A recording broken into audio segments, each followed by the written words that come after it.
कैसन विधाता हमार लिखल करम हो, रखियो के दिन हमारे अखिया बनम हो। कैसन विधाता हमार लिखल करम हो, रखियो के दिन हमारे अखिया बनम हो। सुन सुन लगे अंगनैया हो, अंगनैया हो। रही तो हमरो जे कहू बहिनिया तो बाधे तो राखी कलैया हो। रही तो हमरो जे कहू बहिनिया तो बाधे तो राखी कलैया हो।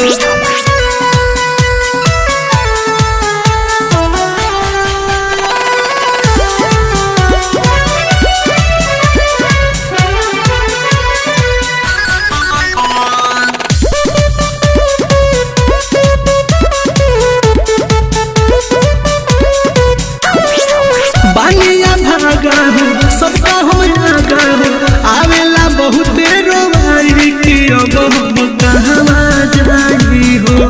जुदाई नहीं ओकर सहाई हो। बानिया भागा हो, सबका हम आगा हो, आवेला बहुते रोवाई कि अब हम कहवा जाई हो। जुदाई नहीं ओकर सहाई हो। के कोई हमारा के भैया हो, भैया हो। रही तो हमरो जे कहू बहिनिया तो बाधे तो राखी कलैया हो।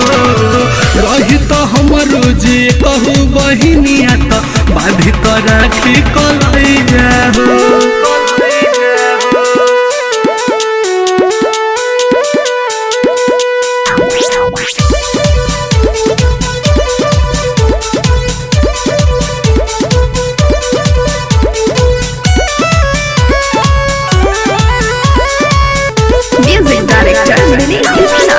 दिन श्रीमान हो, तोर से नयन हो, भाई बहिनिया के रिश्ता बड़ा रे अनमोल हो खेला, नहीं कोनो मोल हो खेला।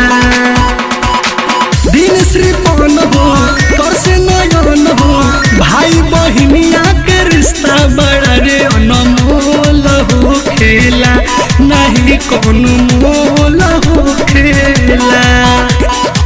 हमके खियाई के मिठाइया हो, मिठाइया हो। रही तो हमरो जे कहू बहिनिया तो बाधे तो राखी कलैया हो। रही तो हमरो जे कहू बहिनिया तो बाधे तो राखी कलैया हो।